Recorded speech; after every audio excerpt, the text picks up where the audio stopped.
여러분 안녕하십니까? 2014년 3월 19일 수요일 뉴스독립군 데일리 고발뉴스입니다. 정권의 나팔수로 전락했다는 지적을 받고 있는 KBS. 내부에서조차 불공정 보도 논란이 끊임없이 일고 있는데요. KBS 7년차 취재기자. 취재에서 기사를 제출하면 편집회의에서 논조가 확 바뀌는 경우가 많아 기자들이 취재 부서를 기피한다고 공개 비판해 파문이 일고 있습니다. 기자들이 취재 부서를 피하다니요. 군인들이 전투 부서를 피하면 나라가 어떻게 되겠습니까? 정말 큰일인데요. 더 심각한 것은 KBS 측이 내놓은 해법입니다. 뭔가 봤더니 오후에 열리는 편집회의 자체를 없애버린다고 합니다. 공적 회의가 아니라 이젠 막후에서 맘대로 처리하겠다는 건데요. 국민들이 이런 멋대로 뉴스에 호락호락 인상된 시청률을 낼 바보인 줄 아나 보죠. 천만에요. 불통시대 소통을 지향하는 뉴스독립군 고발뉴스. 오늘도 씩씩하게 출발합니다. 이 프로그램은 오늘도 빨간색이네요.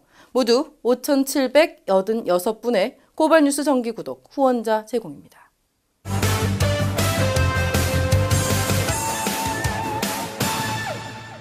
검찰이 국정원 간첩 증거조작 사건에 연루된 협력자 김 씨에 이어 국정원 김 과장에게도 국가보안법에 날조 혐의를 적용하지 않아 파문이 일고 있습니다. 국정원은 물론 간첩 사건 수사검사들을 감싸기 위해 날조 혐의 적용을 배제했다는 지적인데요. 날조는 전혀 없는 사실을 만들어내야만 혐의가 적용된다는 주장입니다. 그런데 황교안 법무장관은 앞서 위변조는 물론이고 위변조된 증거를 사용했을 경우도 날조 혐의가 성립된다고 밝힌 바가 있어 군색한 변명이라는 지적이 제기되고 있습니다.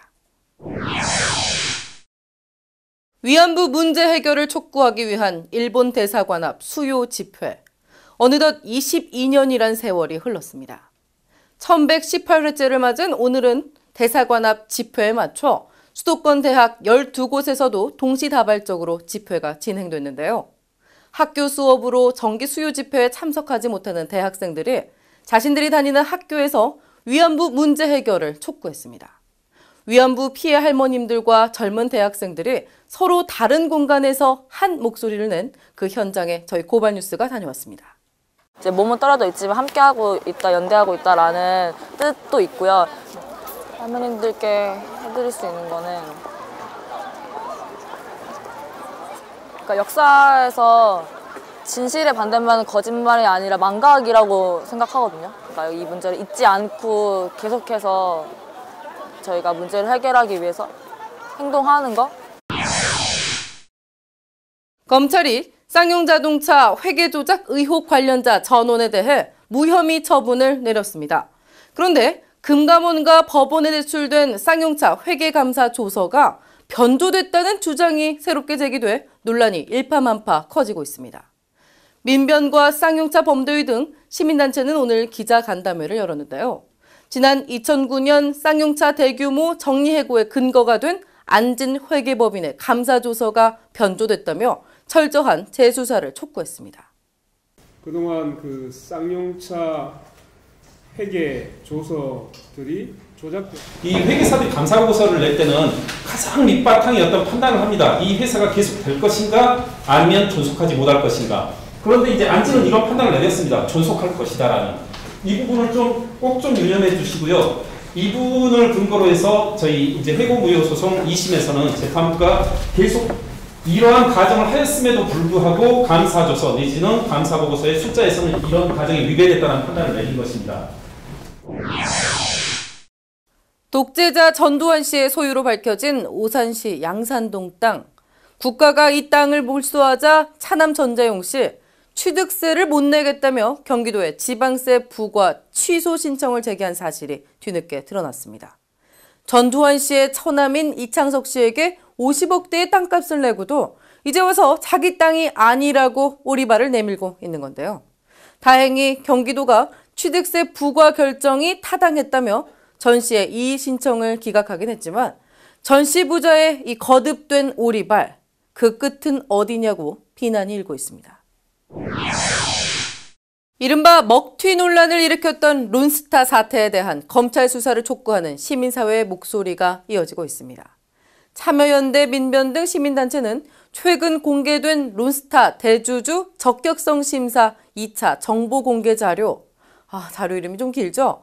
를 근거로 김석동 전 금융위원장 등을 직무유기, 직권남용 혐의로 고발했습니다.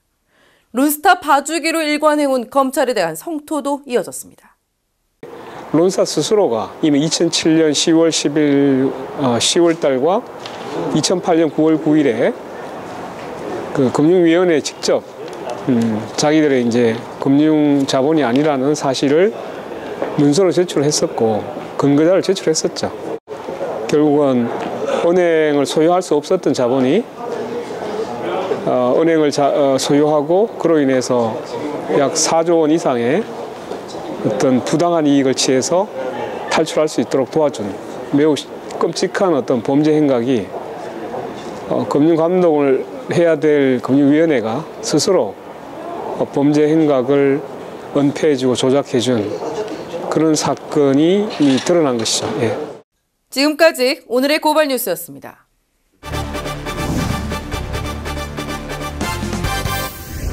한 평범한 가정주부의 손때 묻은 편지로 시작된 노란봉투 프로젝트. 47억 원이라는 큰 돈을 갚아야 하는 노동자들을 위해 10만 명이 4만 7천 원씩 보태 도와주자는 이 작은 아이디어가 우리 사회에 아주 따뜻한 봄을 부르고 있는데요. 오늘은 국민리포터 물뚝심송 씨가 손잡고 운동에 관한 건설적인 제안을 보내주셨습니다. 안녕하세요. 물뚝심송입니다. 최초로 한 주간지에 보내온 어떤 분의 편지로 시작된 활동이 있습니다. 4만 7천 원씩 10만 명이면 47억이 된다. 바로 쌍용차 노조에 대해 사측이 제기한 47억에 달하는 손배소 문제를 해결하자는 손잡고라는 활동입니다. 정당한 노동운동에 대해 포갑적인 탄압을 했던 과거 군사정권 시절이 지나고 그 대신에 자리 잡은 것이 바로 경제적인 탄압입니다. 물론 노동운동을 이끄는 사람들도 다 잘한 것은 아닙니다. 그들 역시 80년대 말 운동권 문화를 아직도 버리지 못하고 안주하고 있으며 그 결과 노동운동의 맥은 끊겨가고 있는 중입니다. 하지만 지금도 부당한 노동 탄압으로 인한 고통은 지속되고 있으며 우리는 그들을 외면할 수 없습니다. 그런 상황에서 탄생한 손잡고라는 아이디어는 반갑기만 합니다. 당연히 동참해야 할 것입니다. 유명 연예인 이효리 씨도 여기에 동참해 화제가 되었으며 이미 상당한 성과가 나오고 있다고 합니다. 하지만 여기에도 약간 걱정스러운 부분이 있습니다. 제일 시급한 문제는 이런 식의 소송이 제기되지 못하도록 또 기왕에 제기된 소송도 무산되도록 법 제도를 정비하는 것입니다. 그리고 그 일이 진행되는 동안 당장 가압류 등을 통해 생존 자체가 어려워진 노조원들과 그의 가족들을 돕는 것이 필요합니다. 그런데 문제는 실제로 손해배상 판결이 내려진 경우에는 어찌해야 하는가입니다. 민주노총의 집계에 따르면 손배소, 가압류 등으로 노조에게 걸려있는 총액은 1,000억 원이 넘는 규모입니다. 이 규모를 모두 갚아주는 것은 불가능하기도 할 뿐더러 옳은 일도 아닙니다. 다행히 손잡고 운동을 진행하는 측의 주장에서도 이 운동은 손배소 금액을 직접 갚아주자는 것은 아니라는 것을 확인할 수 있었습니다. 하지만 모금에 참여하는 분들에게 이것이 정확하게 전달되고 있지는 않은 것 같습니다. 모금은 매우 신중히 해야 합니다. 동참하신 분들의 오해와 혼란을 막기 위해서입니다. 따라서 손잡고 측에서는 이 운동의 성격을 좀 더 정확하게 밝혀줄 필요가 있습니다.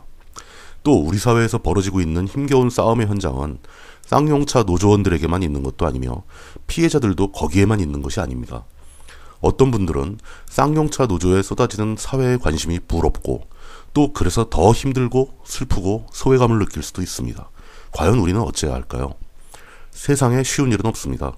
특히나 좋은 일을 하는 것은 더욱 어렵습니다. 부디 좀 더 많은 분들이 이 손잡고의 활동에 관심을 기울여 주시길 바랍니다.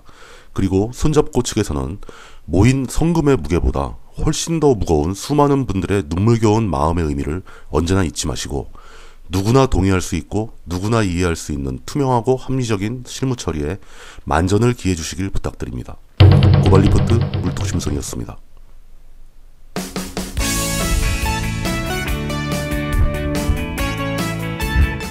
네, 여러분 안녕하세요. 고발뉴스의 안방마님 세케니어 곽현아입니다.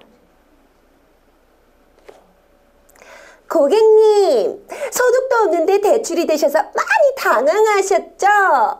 저희도 고객님 월 소득보다 이자가 훨씬 많이 나와서 깜짝 놀랐어요. 네, 어떻게 제가 한번 개그 콘서트 황해를 한번 흉내내 봤는데 똑같았나요? 네, 잘하시네요.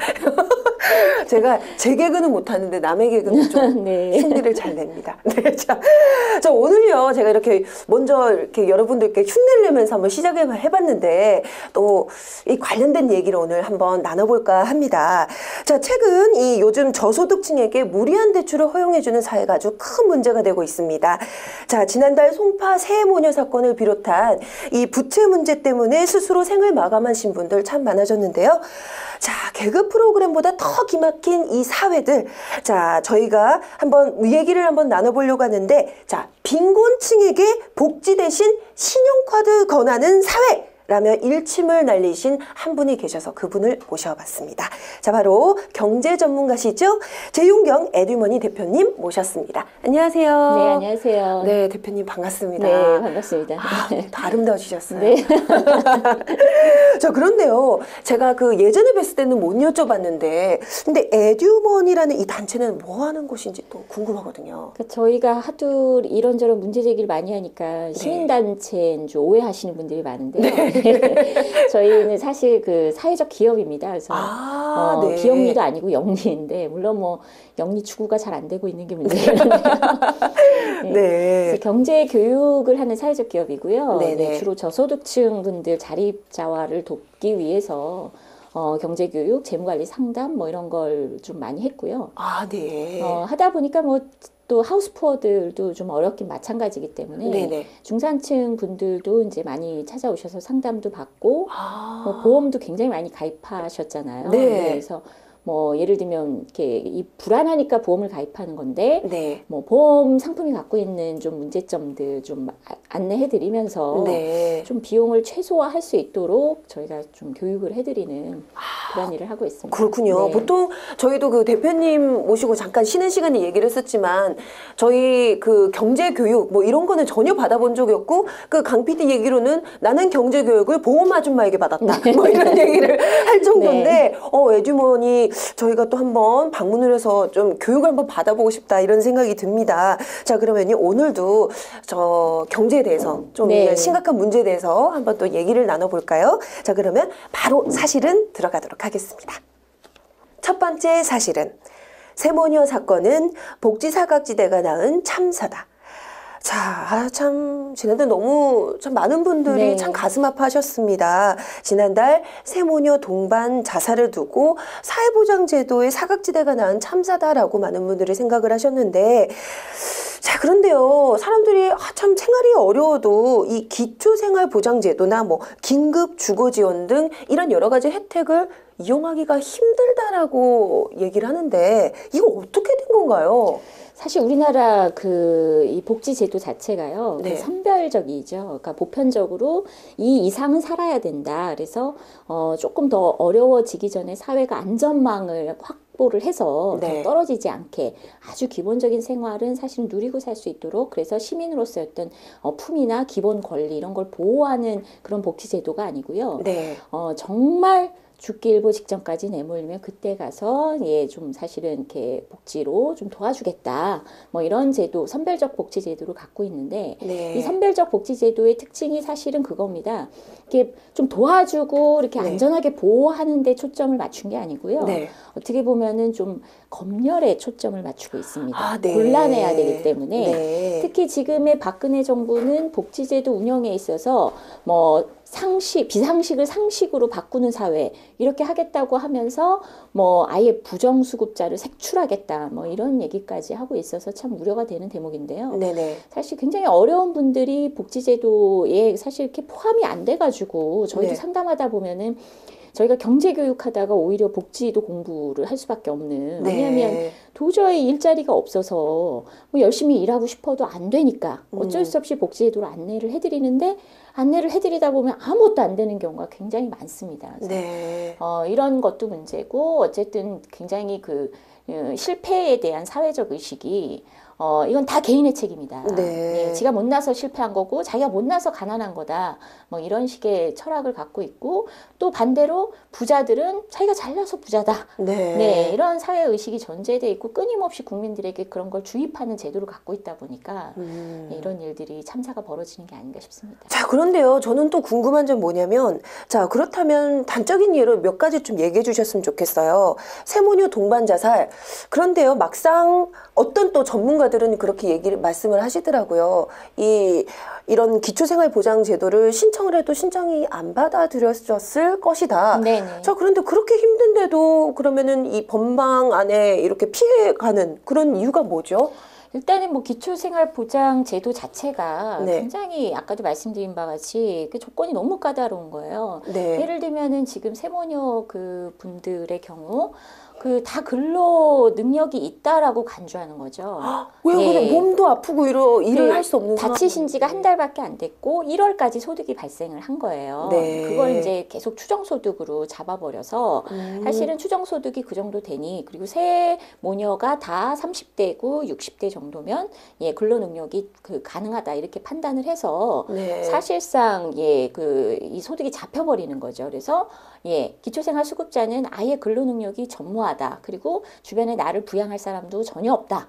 그러니까 완전히 호롤단신인데 돈 벌 수 있는 방법은 하나도 없다라는 전제 하에 지정을 해주고 있거든요. 네. 이 복지제도라는 게 어떻게 네. 보면 아까 말씀하신 것처럼 다 이제 좀 잘 살게끔 네. 기본적인 평균 이상의 생활을 유지하게끔의 제도인데 네. 말씀을 들어보니까 전혀 그런 예, 수준이 아니네요. 예, 우리나라 복지제도는 예, 적게 쓰고 적게 주는. 예, 그러니까 그래서 뭐 예를 들면은 원래 선진국 같은 경우는 고소득층이 세금을 많이 내고 네. 그래서 사실은 복지제도가 이제 굉장히 두텁고 아예 뭐 이렇게 골라서 지원해 주는 게 아니라 선을 딱 만드는 거죠, 가이드라인을. 네. 그래서 무조건 뭐 소득 얼마를 보존해 주고. 네, 그러니까 내가 일을 할 수 있는 능력이 있고 그래서 일을 하고 있는데 그런데 80만 원밖에 못 번다. 근데 그래도 200만 원은 벌어야 되지 않느냐? 그럼 120만 원을 보충해 주는 거예요. 네, 이런 식의 사실은 이제 그 보편적 복지제도를 갖추고 있는 나라들이 있는가 반면에 이제 우리나라는 이제 OECD 가입국 중에 이제 꼴찌거든요. 이 복지 이 환경이. 네. 근데 우리는 80만 원밖에 못 버는 사람을 당신은 사실은 120만 원 벌 수 있었잖아. 그러니까 안 돼. 이렇게 되는 거죠. 개인의 네, 탓으로 지금 돌리는군요. 네, 근데 또 어떻게 보면 요즘 그 혼자 사는 이런 독거노인들도 굉장히 많거든요. 네, 자식들은 있지만. 네. 그럼 이런 분들은 혜택을 안 되죠. 왜냐하면 자식들이 부양 의무가 있다. 자식들은 근로 능력이 있다. 그래서 연락이 안 닿아요. 그건 중요하지 네. 않다. 이제 아주 오래전에 제가 어떤 새누리당에 그때는 이제 신한국당이죠. 어떤 네. 의원님이 그러니까 야당 쪽에서 계속 그 부양 의무제를 폐지하자. 그래서 사실은 아니 그 현실적으로 그 뭐 한 70대 그 독거노인 같은 경우 생활비 기본 생활비를 정말 생활이 안 되면 특히 이제 동사무소 같은 데 가서 보니 지속적으로 관찰해 보니 이분은 정말 안 된다라고 하면 지원을 해주자 이런 제도로 바꾸자고 했는데 그때 신한국당이었던 어떤 의원님이 그렇게 얘기를 하시더라고요. 효의 나라에서 있을 수 없는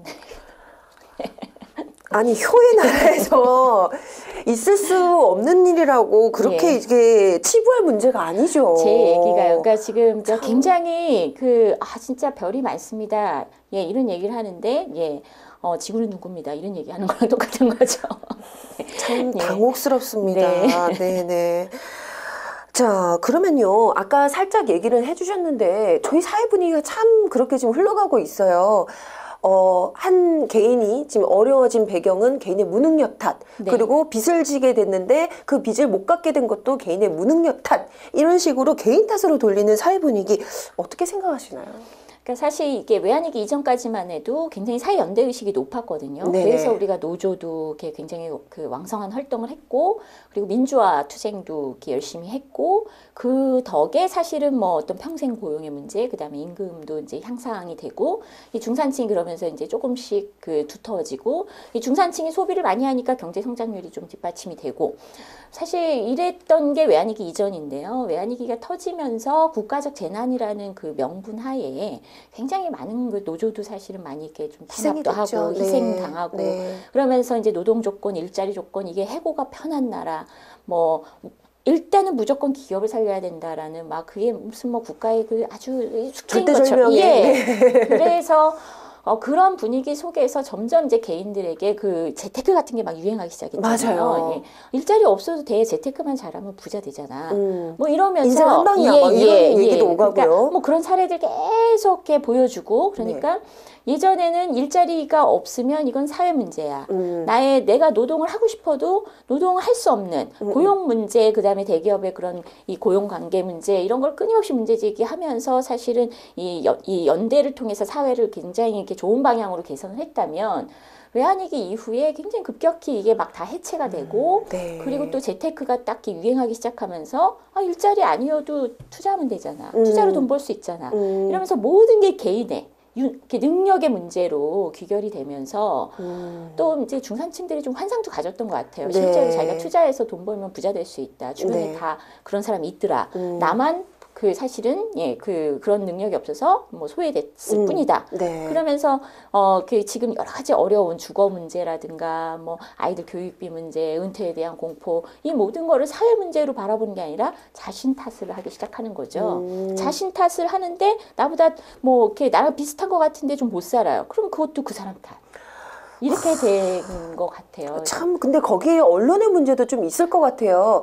최근에 그 모녀 자살 네네. 사건에 대해서도 신청하면 됐던 거다. 그렇죠. 왜 네. 개인이 신청을 안 했냐 이런 식으로 보도하는 언론도 있었거든요. 네. 주로 이제 보수 이제 언론들이 그런 식으로 방향을 몰고 가면서 오히려 지금 이제 현 정부의 그 기초법을 조금 이렇게 바꾸는 과정에서 지금 그 복지단체들은 오히려 굉장히 문제제기를 많이 하고 있습니다. 네. 그 제도가 개혁이다 이렇게 얘기하고 있는데 그게 굉장히 좋아지는 것이냐 오히려 선전을 하고 있어요. 그래서 사실 그 이명박 정부 때부터 지속적으로 박근혜 정부까지 지난 해까지 기초생활수급자 수는 계속 줄고 있거든요. 네. 우리가 그러면 부자가 돼서 줄고 있느냐, 가난한 사람 더 늘어나고 있는데 왜 줄고 있느냐? 그럼 제도가 나쁘니까 줄겠죠.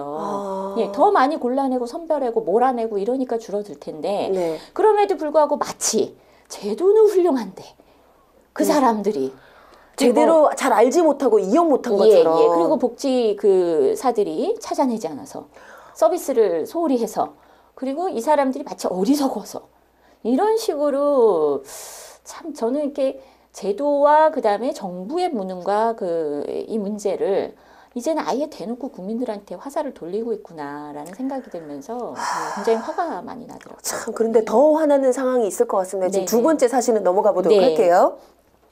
두 번째 사실은 한국은 빈곤층에게 복지 대신 빚을 권한다. 이야, 참, 요즘 빚 때문에 자살하시는 분들 꽤나 많아요. 참, 저도 이 가계부채가 참 심각한 상황이라고 하는데 어느 정도인가요?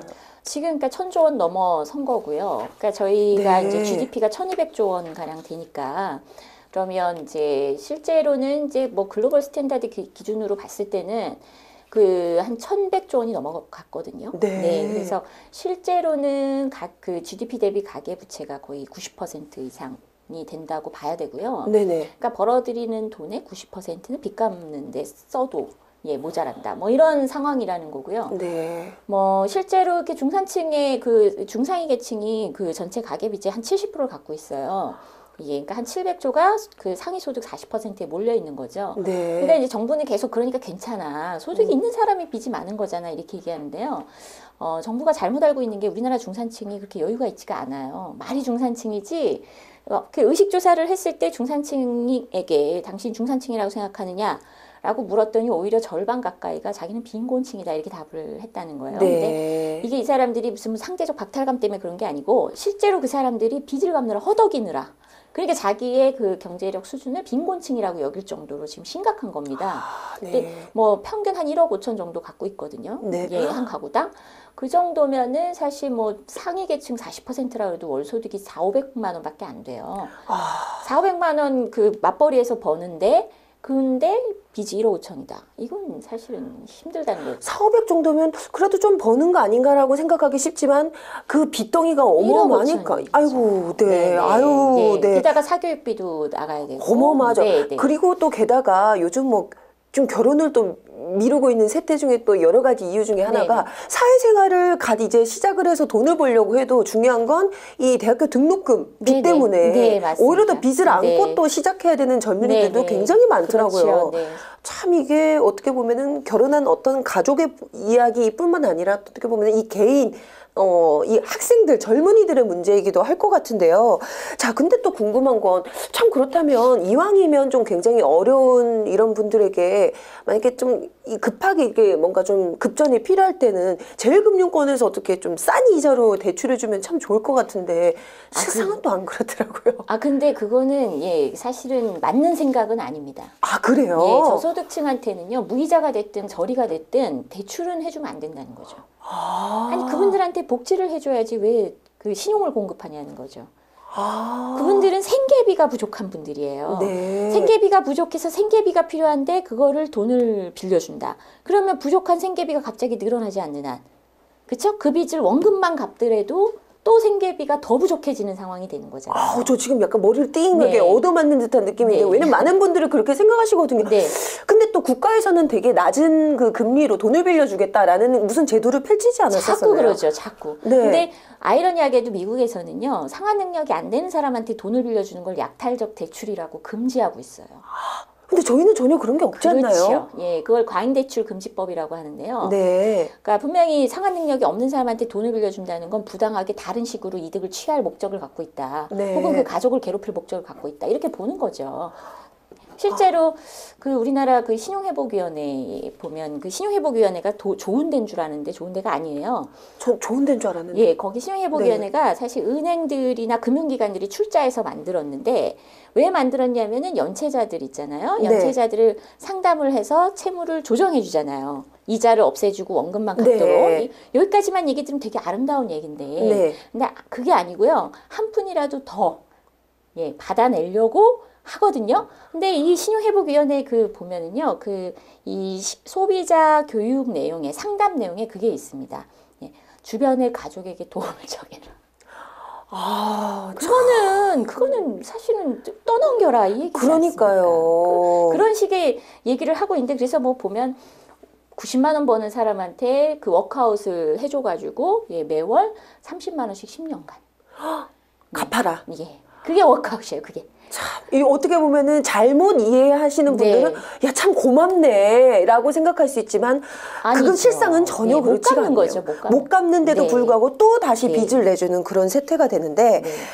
자, 그런데요. 저는 참 그렇다면 우리 아까 대출은 안 된다 이렇게 말씀해 네. 주셔요. 저 갑자기 참 공감이 되는 얘기인데 근데 TV 광고 보면요. TV 대출 광고 어마어마하거든요. 네, 맞습니다. 단박 대출, 네. 여성을 위한 뭐 그런 대출 굉장히 많은데 그런데요, 우리 담배만 보더라도 담배를 살 때 이 껍데기에 보면은 그쵸. 어떤 네, 네. 유해 물질이 있으므로 네. 폐암을 유발할 수 있습니다라는 경고 문구가 네. 있음에도 불구하고 이 대출 광고는 전혀 그런 것에 대한 좀 이런 경각심을 심어주는 게 없는 것 같아요. 아주 짧게 지나가는 그 멘트가 있어요. 네. 과도한 대출은 뭐 이렇게 위험할 수 있습니다. 이렇게 얼른 있었어요? 네. 네, 좀 기억도 안 나는데. 싹 지나가요. 근데 이게 저는 우리나라가 지금 정말 타락했다고 생각하는 게 뭐냐면요. 네. 일단 화면 속에서 화폐가 튀어나오는 것은 실제로 사람의 뇌에 그 굉장히 영향을 줍니다. 도박하고 비슷해요. 충동을 불러일으키는 네. 경향이 있거든요. 그래서 화폐 자체가 굉장히 자극적이기 때문에 광고에서 굉장히 제한적으로 써야 되는데 돈을 빌려주겠다고 천정해서 토스터기에서 막 화폐 날라다니고 그러니까요. 돈이 필요하다고 생각해 보세요. 그냥 전화 걸게 되잖아요. 그렇죠. 두 번째로 타락했다고 생각하는 게 뭐냐면요. 단박대출 전화 한 통이면 뭐 주민번호랑 휴대폰 번호 그거 불법 대출이에요. 어떻게 불법적 그 프로세스를 버젓이 광고할 수가 있느냐는 거죠. 불법이었습니까? 예, 대면이어야 되고요. 자필 네. 서명 다 받아야 되고요. 원래는 일정 이상의 금액이면은 소득조사까지 그 기록을 다 남겨야 됩니다. 그래서 사실 저희가 그 서울시하고 같이 그 네. 이 단속을 이렇게 가보면 문제되는 게 그런 거예요. 예, 그게 굉장히 소송으로 많이 번져요. 네. 그러니까 막 보증인까지 전화로 다 해요. 그리고 나중에 이제 그 자필 서명한 거 보내라 그러는데 그 중에 이제 조금 약은 소비자들이 예, 일단 돈 받고 전화로 돈 받고 예, 안 보내요. 서류를. 왜냐면 그게 불법이니까 나중에 그렇죠. 갚지 예. 않아도 된다라고. 근데 아니 이제 근데 또 소비자가 또 당해요. 그렇죠, 그렇죠. 민법으로 사기죄로 걸어버려요. 녹음은 됐기 때문에 그러니까 사실은 이제 대출에 대한 것은 분명히 적법성에서 불법이에요. 불법이 그렇군요. 맞는데 네. 민법에서 한 번 더 뭐냐면 이 업체는 많은 이렇게 법적 지식을 갖고 있고 네. 아무래도 이제 공급업자니까 조금 더 전문가들도 데리고 있고 그렇죠. 예, 이제 법으로 딱 거는 거지 민법으로. 그러니까 예, 근데 그런 거를 어떻게 버젓이 광고하느냐. 이건 굉장히 심각한 문제인 것 같은데요. 게다가 세 번째 이 타락했다는 게 뭐냐면요. 최고 금리가 이제 39%였거든요. 아우, 어마어마하더라고요. 지금 34.9%로 낮아지긴 했으나 네. 이게 최고금리예요. 법정 최고금리. 네. 여기까지 받아라. 그 이상 안 된다는데 네. 얘네는 웃기는 게 뭐냐면요. 전건이 38%예요. 전건이. 그래요? 그러니까 거기까지만 받으라 그랬지 다 그렇게 받으라고 한 건 아니었어요. 그렇죠. 여기까지라고 예. 했는데 모든 이자가 예. 다 그 최고 수준이군요. 저희가 그래서 작년에 그 담합으로 신고해버렸어요. 네네. 조사해달라. 네네. 공정에 신고하고 TV 광고 같은 경우도 너무 불편하다. 너무 불편하고 이건 정말 이게 상식이 있는 사회에서 너무 품격 떨어지는 짓 아니냐. 그래서 이 대법 광고 같은 것도 그 금지 운동을 작년에 저희가 이제 좀 여러 단체들하고 같이 했는데 모르겠습니다. 지금 금융위에서 대법 광고 규제를 하겠다라고 네. 그 카드 사태랑 막 터지고 그러니까 조금 예, 개혁하는 척하면서 얘기는 했는데 네. 지켜봐야 되겠죠. 근데 저는 이렇게 많은 분들이 아시고 많은 분들이 하는지 안 하는지 금융위 안 하면 금융위원장 물러나라. 네. 이렇게 요구해야 되지 않을까 싶습니다. 야, 이거 정말 꼭 이 법안이 마련이 됐으면 좋겠어요. 네. 이런 함부로 이런 광고를 할 수 없게끔, 불법 광고를 할 수 없게끔 이런 금지 법안이 어서 빨리 시급히 마련이 됐으면 합니다. 자, 그렇다면 세 번째 사실은 넘어가도록 할게요. 세 번째 사실은 빚 떠안기던 정부 신불자 문제는 외면했다. 자, 그런데요. 신용불량자 구제를 위한 실질적인 프로그램 있습니까? 그리고 이 파산 면책 제도 같은 건 얘기는 들어본 것 같긴 하는데 이게 어떻게 지금 잘 마련이 되어 있는 건지. 그러니까 일단은 이제 두 가지가 있거든요. 그러니까 정부가 아주 뭐 선거 때 화려하게 국민들한테 유혹했던 뭐 네. 비탄감 프로젝트, 그래서 국민행복기금이 있죠. 네네네. 네, 국민행복기금에 대해서 아주 간단하게 말씀드리면요, 예, 국민 이렇게 이 추심 프로그램이 돼버렸습니다. 어머나, 왜요? 이게 이런 거예요. 그러니까 부실 채권이 이렇게 은행에서 한 3개월 연체되잖아요. 그러면 그 채권을 갖고 있지 않아요. 갖고 있지 않고 팔아버립니다. 싸게. 더 예. 더 100만 원짜리 채권이면은 예, 8만 원에 팔아요. 네. 네. 어디다 파냐면요. 대법원에 팝니다. 어머나, 아니 근데 그게 법적으로 가능한? 네, 가능합니다. 그리고 대법업체가 8만 원에 사서 100만 원을 받으면 얼마 벌죠? 완전 어마어마하게 92만 원을 그러니까요. 벌죠. 네, 그걸 버는데 기가 막힌 거 뭐냐면 국민행복기금이 너무나 많은 국민들이 무슨 세금을 투입해서 채무자들 빚을 깎아준다. 절대 그런 프로그램 아니고요. 네. 이 부실 채권이에요. 부실 채권은 연체가 오래된 채권이 이미 시장에서 몇 프로에 거래되냐면 0.1%에서 8%. 비싼 게 8%예요. 그러니까 1, 2%짜리를 국민행복기금이 사요. 네. 사서 그러니까 100만 원짜리를 이제 한 10만 원에 사는 거죠. 네. 10만 원에 사서 어떻게 하냐면 500만 원을 회수를 하는 거예요. 10년에 걸쳐서. 천천히 갚아라 이런 식으로 해가지고. 그러면은 490만 원 버는 거잖아요. 이건 정부에서 돈 버는 사업인데요. 맞습니다. 근데 벌 수 있어요. 그렇게 할 수 있다고 저는 생각합니다. 네네. 근데 면책률을 좀 높여주면 돼요. 그러니까요. 예, 그러니까 우리가 한 2% 샀으니까 당신은 한 30%만 갚어. 뭐 이렇게 뭐 면책률 높여주거나. 그것도, 네. 네. 그리고 또 뭐냐면 정말 필요하시면 그것도 감당이 되는 사람한테 하고. 그리고 또 뭐냐면 사실은 거기에서 이익이 발생하면 그걸 계속 그 구제 프로그램으로 활용하면 돼요. 네. 예, 아니면 뭐 그 복지 재원으로 활용하든가. 네. 근데 그 돈을 은행들이 나눠갔습니다. 그래서 2018년이면 국민행복기금으로 9천억 원 정도의 수익이 발생할 거고, 이게 이제 강기정 의원실에서 이렇게 국정감사 때 찾아낸 자료인데, 그 돈을 은행들이 나눠 갖기로 했고, 국민행복기금은 정확하게 주식회사입니다. 지금 현재 법인의 형태가. 예. 그리고 또 더 기가 막힌 건 뭐냐면요. 그 채무자들한테 전화해야 되잖아요. 네네. 예. 왜냐하면 매달 들어와야 되니까 10년간. 네. 그쵸? 매달 네네네. 꼬박꼬박 잘 들어야 되니까 그 채권 관리를 예, 빚독촉 회사에 위탁을 했다는 거죠. 아니 그것도 수수료를 이거는 줘가면서 정부에서 지금 네. 어떻게 보면 채권 대부 출신 프로그램을 하고 예, 있다. 그 말씀이 정말 네. 딱 들어맞는데요. 딱 지금 맞는 행태가요. 얘기입니다. 네. 야, 이거 너무 충격입니다. 네, 어떻게 그래서 저는 이게 정말 어떻게 나라가 이 모양이냐라는 생각이 들고, 예, 이거는 채무자들을 너무 뭐 세금으로 도와준다 이렇게 얘기하시는 분들이 많은데 채무자들 도와줘야 되고요. 근데 세금으로 도와주지 않아도 됩니다. 네. 않아도 되고요. 뭐냐면 은행들이 잘못 빌려줬잖아요. 네. 아니 갚을 능력이 되는지 안 되는지 살피고 빌려줬어야죠. 예금자 맞아요. 돈으로 장사를 네네. 하면서. 그런데 잘 못 빌려줬어요. 그럼 어떻게 되냐? 은행이 손해 보는 거예요. 그저 거기서 책임을 예, 져야죠. 사적 계약이죠. 은행이 네. 손해 봐야 되는데 그럼 은행이 손해 본다는 얘기는 뭡니까? 예, 채무자가 못 갚는 거죠.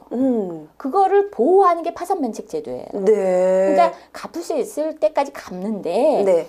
정말 갚을 수 없을 때 혹시 인권을 침해할까? 그럴 때 이제 파산면책을 할 수 있도록 예, 법원의 제도가 있습니다. 근데 우리는 이명박 정부 시절부터 파산면책 제도에 아주 문턱을 엄청나게 높여놨어요. 복지제도처럼. 예, 신파자 네. 파산 제도라고 해서요. 네. 그래서 뭐 하여튼 조사를 뭐 서류가 150가지를 내야 되고 예, 조사를 뭐 그 가족까지 소득조사 다 해갖고 혹시 이거 일부러 안 갚으려고 그러는 거 아니냐 복지제도랑 똑같습니다. 그렇게 운영이 되면서 파산 면책이 어렵고 그리고 파산만 해갖고는 문제가 돼요. 그냥 파산만 하면 불이익이 또 한 100여 가지가 돼요. 네. 그때 면책이 돼야 됩니다. 네. 그러니까 이렇게 책임에서 면해지는 거죠. 그렇죠. 앞으로 좀 생활을 유지할 수 있도록 네. 일을 다시 네. 할 수 있도록. 그래서 보통은 이제 파산부터 면책 기간, 그 면책 때까지 네. 참여정부 때는 한 달 걸렸어요. 네. 예, 빨리빨리 해준 거죠. 네, 네. 근데 1년 걸려요, 이제는. 그럼 1년 동안 시민으로서의 많은 권리를 예, 포기해야 되는 거죠. 네. 그러니까 이제 파산면책 제도의 그 문턱이 너무 높아져가지고 그러니까 뭐냐면 은행이나 대부업체에 쥐어짤 수 있는 거예요. 그래서 아까 국민행복기금 그것도요. 보니까 결국은 월소득 40만 원인 사람한테 평균 빚 1,100만 원을 10년간 예, 대상자를 분석해 봤더니 그렇게 나왔습니다. 40만 원 버시는 분들한테 10년간 4만 7천 원씩 꼭 받아냈어야 되느냐. 그랬더니 금융위 관계자가 그 얘기를 하더라고요. 뭐 그분들의 자존감을 위해서 네. 자존감 같은 소리 한다고 제가. 아까 그 누구시죠? 그 국회의원 그분? 네, 우리나라는 효가 네. 그 지배한 나라다. 네. 약간 그 말과 지금 예. 같은 논리지 않나 생각이 아주 드는데. 우롱하는 거죠. 아, 참 이거 너무 답답하네요. 저는 지금까지 굉장히 오해하고 있었어요. 아마 지금 방송을 보시는 많은 분들이 지금 입을 쩍쩍 지금 벌리시지 않을까. 지금 앞에 강 PD도 지금 이러고 지금 큰 한숨을 쉬고 있는데, 자 이거 너무 심각한 문제고. 네, 굉장히 심각합니다. 네. 이건 정말 이거 대대적으로 좀 국민들이 이거 제대로 된 거냐 좀 우리가 이거 좀 들고 일어나야 되는 문제가 네. 아닌가 싶습니다. 저희가 그 하나를 준비하고 있는 게 있는데요. 네, 미국에서 뭡니까? 실제로 그 아큐파이 그 운동 단체가 했던 그 운동인데요. 그러니까 부실 채권을 우리가 사자. 우리가 사서 시민 성금으로 그리고 예 태워버리자. 그래서 제로로 만들어 버리는 거예요. 그래서 저희가 지금 그거 준비하고 있고요. 네네. 네, 그래서 지금 되게 재밌는 사실이 가끔 착한 대부업체도 있긴 있더라고요. 그래요? 왜요? 27억 원어치의 채권을 저희한테 기부하기로 했어요. 그래요? 예. 그 대부업체는 좀 괜찮은, 예, 뭐 꽤 양심은 있으신데요? 조금 더 조사를 해봐야겠지만 어쨌든 그걸로 주겠다는 거예요. 뭔가 또 2차적인 광고 효과를 바라는 건가? 제가 보기엔 업종 전환을 그 계획하고 계신 거. 업종 전환을. 근데 어쨌든 그거 받아서 그러니까 27억 800명의 빚이거든요. 네. 그거를 저희가 예 휴지로 안 갚으셔도 됩니다. 그 채권 우리가 갖고 있는데 태웠습니다. 이걸 하나 하려고. 그 프로젝트 이렇게 네. 좀 진행될 때 저희 예. 고발뉴스 좀 얘기해 주세요. 저희가 네, 좀 네. 취재 좀 네. 하고 싶습니다. 4월 달에 그럼 모금 파티도 하고 그다음에 네. 토론회도 하고 할 거거든요. 이거 저희가 꼭 한번 취재해서 많은 분들이 좀 같이 이렇게 네, 공감하는 그런 뉴스가 됐으면 좋겠네요. 네. 그럼 간단히 지금 얘기를 한번 해보자면 국민들이 참 정부가 우리를 위해서 애쓰고 있구나라고 생각했던 뭐 국민행복기금 뭐 이런 여러 가지 파산 면책 제도가 알고 봤더니 그곳에서 오히려 돈을 버는 수단으로 쓰이고 있었다. 너무나도 충격적입니다. 은행 행복기금이죠. 은행 행복기금으로 네. 이름을 바꿔야 되는 건데 네. 무슨 국민행복기금인 건지 참 야, 이거 너무 충격적인데요. 자, 그런데 이게 또 담은 우리가 생각하는 그런 단순한 빚, 우리가 생각하는 무슨 카드 대금이나 이런 은행에서의 빚뿐만 아니라 또 다른 연체 대금도 이런 식으로 이용이 되고 있나요? 예, 맞습니다. 그래서 끊임없이, 그러니까 뭐 예를 들면 제가 뭐 어떤 가구를 샀는데 할부로 샀다, 못 갚았다, 뭐 이런 것도 다 채권이고요. 네. 그래서 뭐 이런 것들은 핸드폰 요금 이런 그렇죠. 것도요? 예, 신용정보회사로 계속 넘어가면서 저희끼리는 그런 얘기합니다. 사람은 죽어도 채권은 죽지 않는다. 무서워요. 네, 그래서 평생을 네. 쫓아다니고, 예, 그 계속 뒤지고, 그래서 한 번 빚을 지게 되면 끊임없이 빚독촉에 시달리니까 저는 세모녀 이분들이 그 죽음을 결심할 수밖에 없었던 것 중에 결국 빚독촉이 가장 결정적인 계기가 되지 않았을까 싶습니다. 아, 근데 소멸시효라는 것도 있잖아요. 몇 년 지나면 이제 좀 빚 네. 없어지고 이런 게 있지 않나요? 그게 사실은 그 전자소송 있잖아요. 네. 그게 뭐 한 4만 얼마, 3만 얼마면 된다는데 네. 그걸로 우편물 하나 발송하면 살아나요, 다시. 채권이. 계속 채권. 부활합니다. 아니, 소멸시효가 의미가 없네요. 네, 그러니까. 의미가 없습니다. 아, 참. 그러니까 그런 채권들이 0.1%에서 1% 사이에 거래되고 예, 있고. 예. 참, 거기에서는 어떻게 보면 제값 다 받아내면 큰 대박 네네. 사업 아이템인 거네요. 그렇죠. 어떻게 본다면. 네. 그래서 100건을 사서 2%밖에 컨택이 안 된대요. 네. 근데 그 컨택된 2명한테 원금을 다 받아내면 나머지 모든 손실을 예, 다 커버할 수 있는. 커버하고도 돈이 남는. 네. 이거 너무 충격입니다. 참. 부실 채권 시장 이거 어마어마하군요. 네. 여기에 대해서 저희가 또 다음에 한번 좀 깊숙하게 한번 얘기를 나눠봐야 될 것 네. 같은데요. 참 많은 분들이 오늘 좀 충격받지 않았을까 생각이 드는데요. 저도 지금 충격 때문에 이거 좀 어떻게 시급한 대책 그리고 우리가 좀 더 여기에 대해서 좀 깊은 심각성을 가지고 문제에 대해서 좀 더 토론을 해봐야 되겠다라는 생각이 들었습니다. 오늘요 나와주셔서 너무 감사드립니다. 네. 참 오늘 말씀 듣고 나니까 지금 이 사회보장 제도가 참 우리나라에 참 너무 열악하구나라는 생각도 들고 또 우리 개인적으로도 또 우리가 앞으로 또 어떻게 잘 살아야 될지에 대한 고민까지도 더불어서 생각을 해보는 시간 가질 수 있었습니다. 오늘 감사합니다. 네, 고맙습니다. 네, 다음 이 시간에도요 저희가 꼭 알아야 될 사실만을 여러분들께 전달해 드리도록 하겠습니다. 오늘 함께해 주셔서 감사합니다. 여러분 감사합니다. 모세의 기적, 여러분 모두 다 알고 계시죠? 이 모세의 기적이 부산에서 일어났다고 합니다. 급한 산물을 실은 구급차를 위해 운전자들이 길을 터주는 이른바 부산판 모세의 기적. 이 영상이 온라인에서 화제입니다. 영상에는 산모가 예정일보다 2달 빨리 양수가 터져 포항에서 부산으로 긴급 이송되는 장면이 담겨 있는데요. 잠깐 보실까요? 1분 1초를 다투던 그때 기적처럼 길이 열렸답니다. 승용차로 구급차를 뒤따라오던 남편 역시 그날을 생생히 기억하고 있었는데요. 독일에 모세 기적을 봤거든요, 동영상을.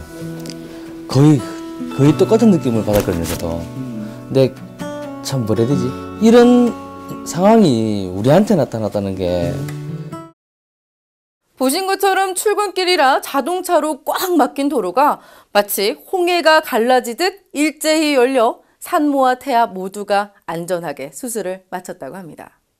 어제 저희 고발 리포트에서도 구급차에 길을 열어주자는 보도를 해드렸는데 앞으로 부산뿐 아니라 서울, 대전, 광주, 대구, 강릉 이 전국에서 모세의 기적이 이어지길 기대해 봅니다. 다시 한번 인사드리고 싶은데요. 길을 열어주신 부산 시민 여러분 정말 감사합니다. 참 멋지셨어요. 오늘 뉴스 독립군 고발 뉴스 여기까지입니다. 시청해주신 여러분 고맙습니다.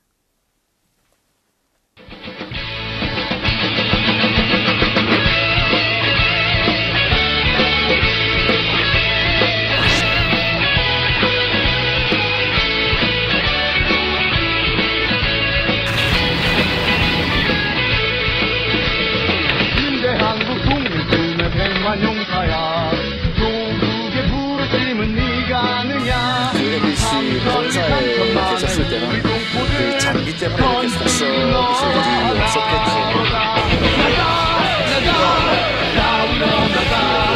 또 위원장한테 전화를 받으셔도 되는데 수사에 방해가 쳤다고 생각하지 않고요.